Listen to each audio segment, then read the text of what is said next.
This is Art Television.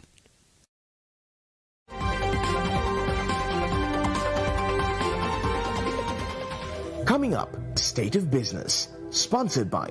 Meet your work and learn targets. Log on to My SLT app to activate. IWS Aviation.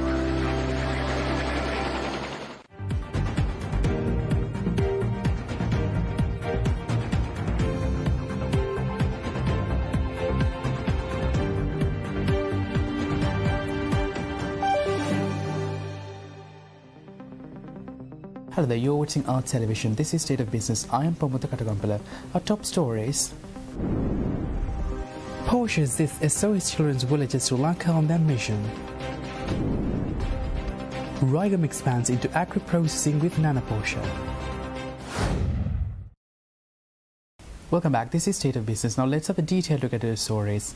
Now, Human Rights Watch highlights the 2022 FIFA World Cup, which will kick off in Qatar in 2 months, as an opportunity for South Asian governments to work together to ensure stronger protections for their workers. While South Asian football teams won't be participating in the tournament, World Cup fever is spreading across the region. Many South Asians will also be among the 1.2 million fans expected in Qatar. But this year's tournament is personal for many South Asians beyond love for the beautiful game. It is not just that the tournament ball is made in Sialkot, Pakistan. This year, even the stadiums and surrounding infrastructure were largely built by South Asians. Migrant workers from the region are also employed in the stadiums and surrounding hotels, malls and airports. The money they send home to their families is critical to make ends meet. But at what cost? Bangladesh, for example, reportedly spent an average of $3,863 to go work in Qatar, which averages to around 18 months of earnings there. A significant portion of the money South Asians send home goes to simply paying off loans borrowed to get these jobs. This practice of paying to work in Qatar's scorching heat is unfortunately routine. Beyond debt burdens, migrant workers in Qatar have also faced serious abuses like wage theft, injuries and unexplained debts. Qatar's sponsorship system, known as kafala, even after some reforms, still facilitates many abuses that go uncompensated. Human Rights Watch and a coalition of rights groups have called on FIFA and Qatari authorities to provide remedy, including financial compensation, to migrant workers who have suffered abuses to make the World Cup possible. During the past 12 years, South Asians have heard terrible stories from family members, friends and neighbours of their experiences in Qatar. Families are still paying the debts for loved ones who died, were injured or came home without their wages. South Asian governments that have instituted welfare systems to support overseas workers or their families, including repatriation of the deceased or death compensation to families, are intimately familiar with the scale of unremedied abuse their citizens have faced in Qatar. The multi-billion-dollar World Cup is a crucial opportunity for all South Asian governments to collectively call for remedy and work together to ensure stronger protections for their workers.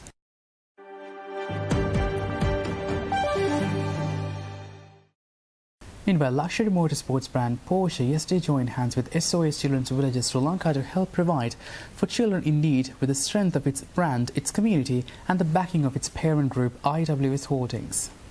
Today is a remarkable day for us, for the reason being that Porsche has embarked on a journey with SOS Children's Village. Why we joined hand with SOS is that when Porsche and IWS Holdings was looking to embark on a new CSR project, we thought that what is most important in today's context is a cause which would look after the children who are impacted in the present context of the economy, and it is noted that malnourishment is rampant and more children need attention. The children who don't have homes as well as children who are at their homes need attention. So SOS Children's Village is a place where they focus on these children and they give what is necessary for them.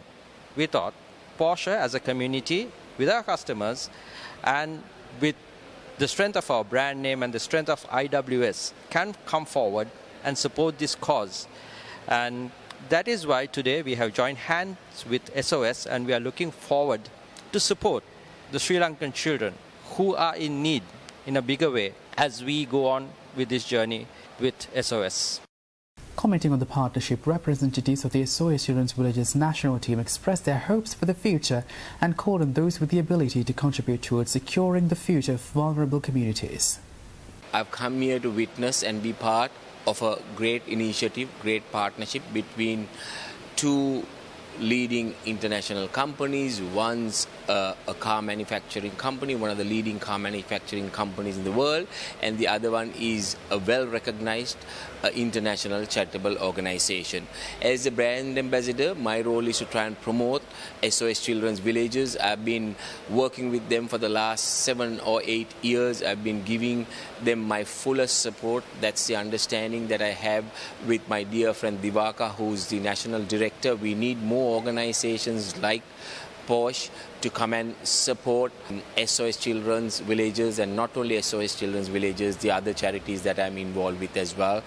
Over the years, we've had a lot of organizations coming forward to support, but I think this can be another eye-opener for a lot of these international organizations, that there are so many ways, so many organizations that can come together to try and support us in whatever way they could.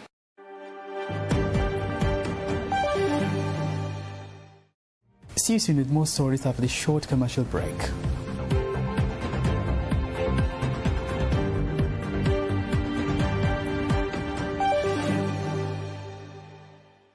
More data when you stay and use more. Data Bow One, data Bow One. A non-stop journey with Data Bow One from SLT Mobitel Home Broadband.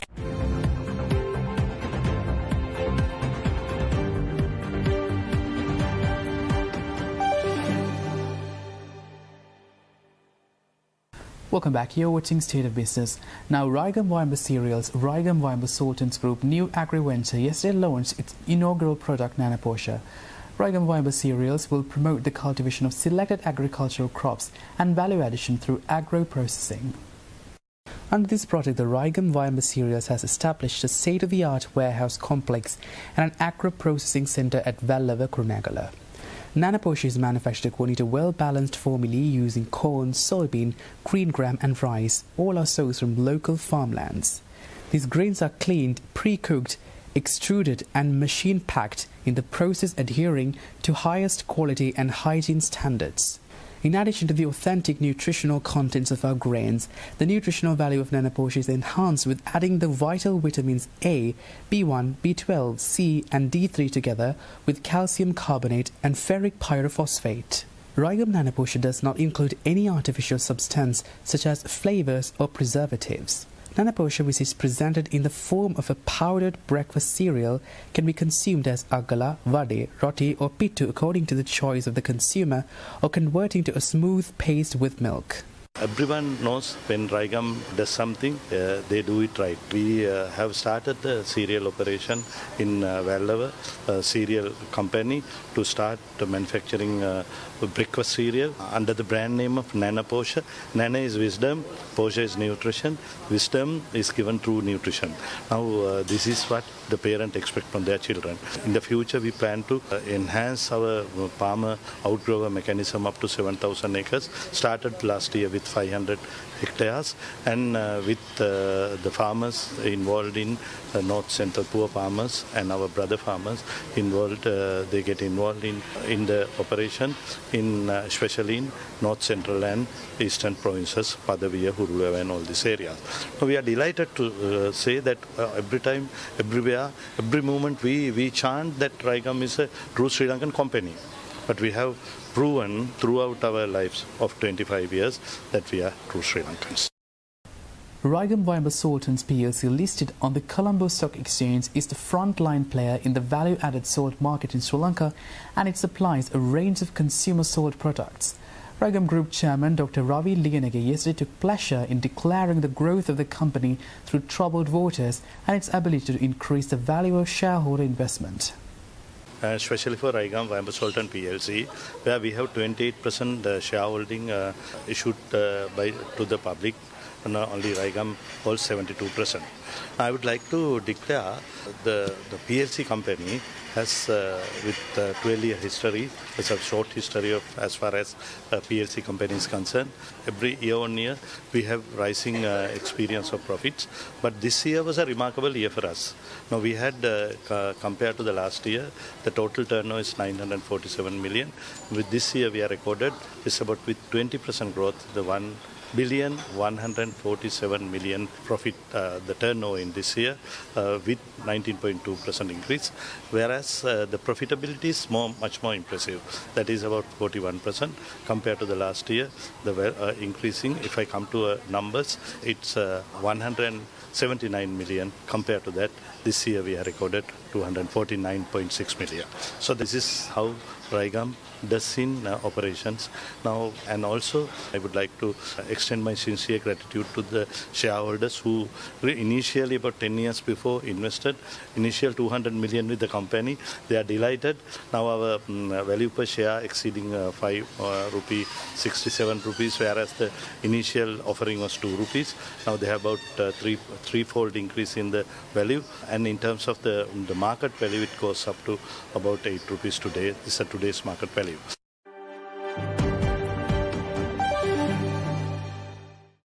The Colombo Book Fair this year is host to a sizable crowd pursuing and purchasing books.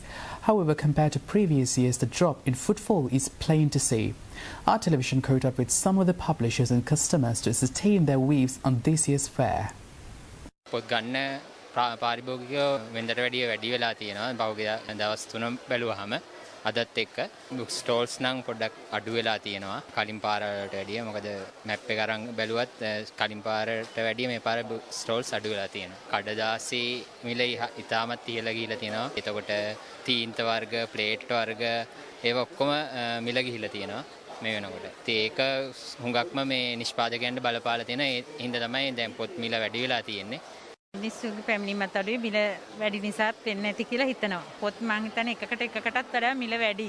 පොත් තියෙනවා. පොත් හැම එකක්ම වගේ තියෙනවා. අලුත් print එකේ පොත් මිල වැඩි, පරණ print එක නම් තියෙනවා.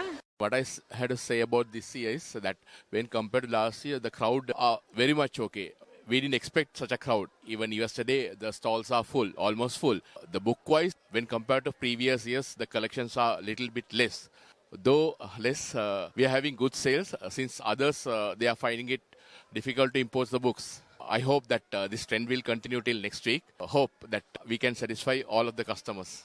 So it's been 2 years since we had this book exhibition, and I find it really interesting, and it's really easy for everyone to get books with discounts and etc. But compared to last year, I find a little less amount of books, but it's still interesting. There's a good collection of books. I really like the collection. There are new books from last year, but I find it less. Like last year, there was a lot of collections, but now there's a little collection. But within that little collection, we have an impressive amount, like an impressive book set. So normally when I come to the book fair, I take at least 5 books, like story books, and I've taken some amount like that.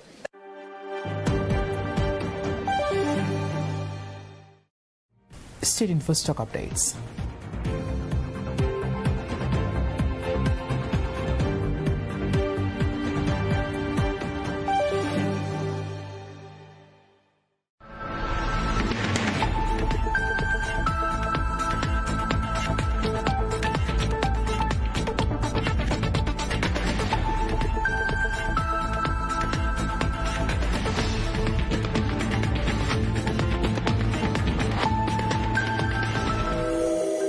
Roundup.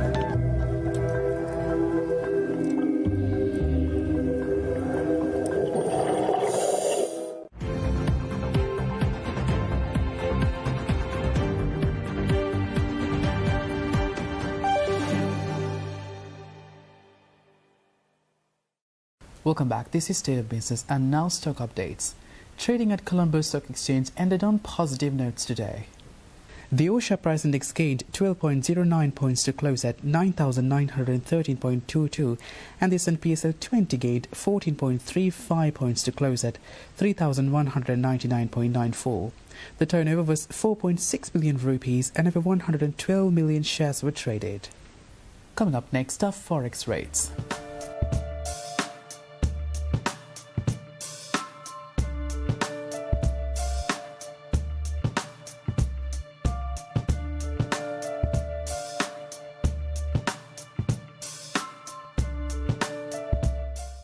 Well, that's a wrap from today's edition of State of Business. See you tomorrow with State of Business at 7:45 p.m. Thanks for watching. Bye-bye.